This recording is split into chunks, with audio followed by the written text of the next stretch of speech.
Başlayaq video izahımıza. Deməli, İngiltərə 11-16-cı əsr video izahımızı verəcəyik. Bundan öncəki video izahımızda Fransanın video izahını vermişdik. İndi isə İngiltərə mövzusunun izahını verəcəyik.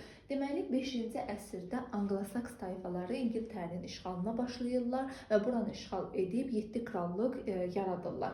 Və həmin dövrdə Vikinglər də deməli işğala başlamışdı ki, həmin dövrdə onlar Anglo-Sakslarla Vikinglər qarışması nəticəsində İngilis krallığı yaranır və 9-cu əsrdə vahid İngiltərədə krallıq yaranmışdı. 1066-cı ildə Hastings döyüşü baş vermişdi ki, gəlin sizə Hastings döyüşündən danışım. Hastings döyüşü yəni Normand hersoqu 1-ci Vilhelmi başçılığı ilə baş vermişdi. 1-ci Vilhelm yəni İngiltərə kralı öləndən sonra İngiltərə taxtında iddia irəli sürür və Fransadan İngiltərəyə səfərə çıxır. Və İngiltərə qüvvələrinə qalib gəlir və bundan sonra İngiltərə Normandların hakimiyyətini altına keçir.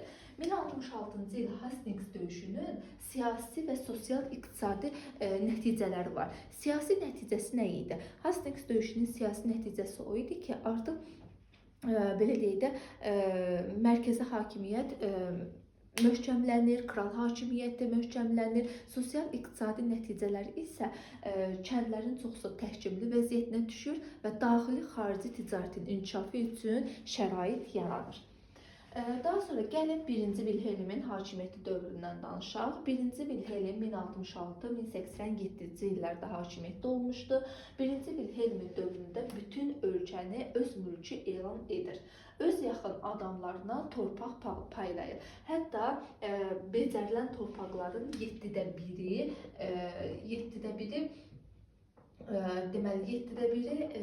Vilhelmə məxsus idi becərilən torpaqların. Əhali və əmlakı siyahıya alınır. Bu Romadan sonra Avropada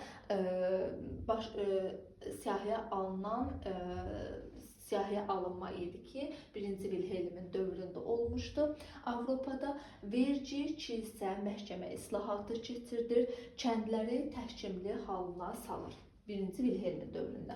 Daha sonra 2-ci Henrikin dövründən danışaq. 1154-1189-cu illərdə hakimiyyətdə olub. 2-ci Henrik kral hakimiyyəti onun dövründə güclənir. Fransanın bir hissəsini tutur. Məhkəmə islahatına əsasən hər bir azad adam müəyyən ödəniş müqabilində məhkəməyə müraciət edə bilər və birbaşa krala müraciət etmək hüququnu əldə etmişdir. Hərbi islahat keçirir və onun hərbi islahatına əsasən qalxan pulu var idi ki, qalxan pulu nə idi?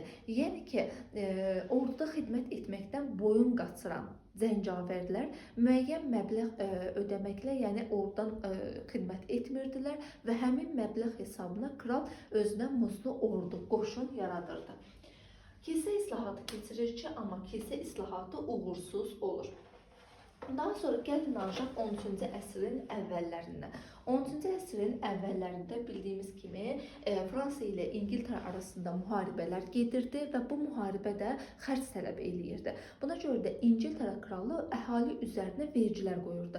Hətta kilsənin də, papanın da üzərinə vergi qoymuşdu. Biz bunu Fransada da demişdik. Amma Fransada papanın üzərində qalib gəlmişdi. İngiltərədə isə papa üzərində qalib gələ bilmir. Bu papanın narazılığına səbəb olur. Hətta ona belə bir yəni deyir ki, İngiltərə kralını taxtdan salaram, yəni belə bir hədə göndərir və İngiltərə kralı da bundan qorxduğuna görə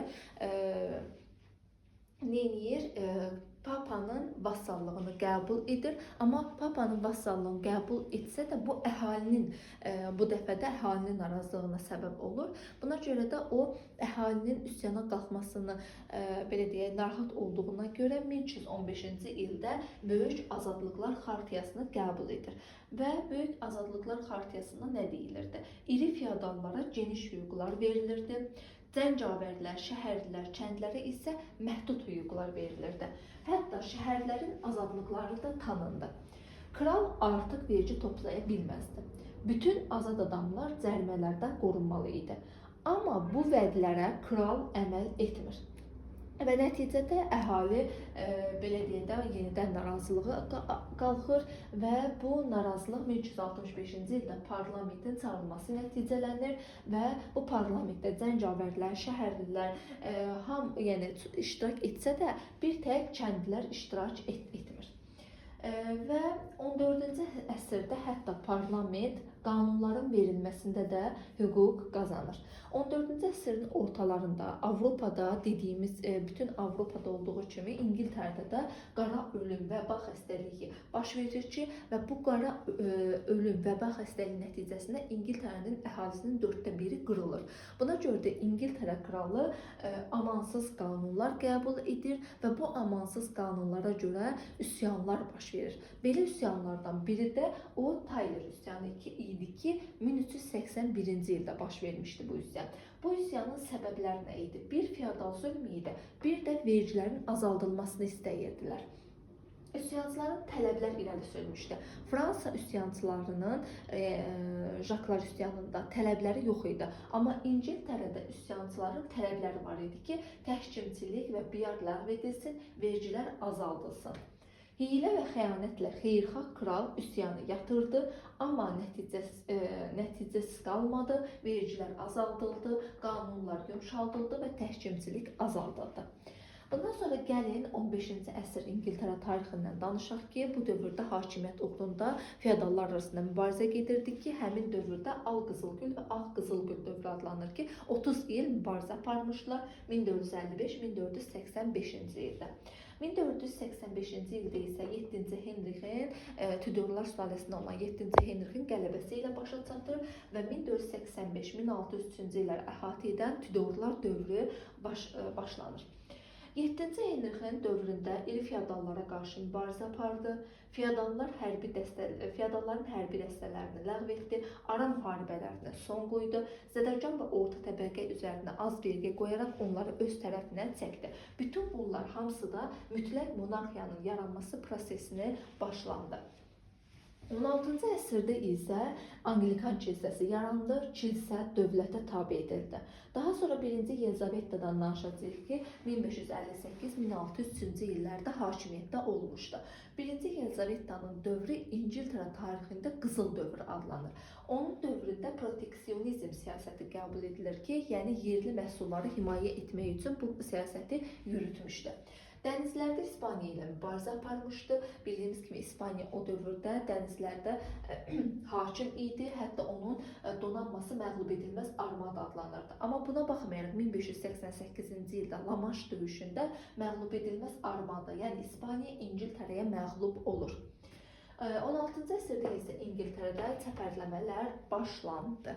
Belə İngiltərə mövzusu ilə bağlı əsas vacib məqamları sizlərə qeyd etdim.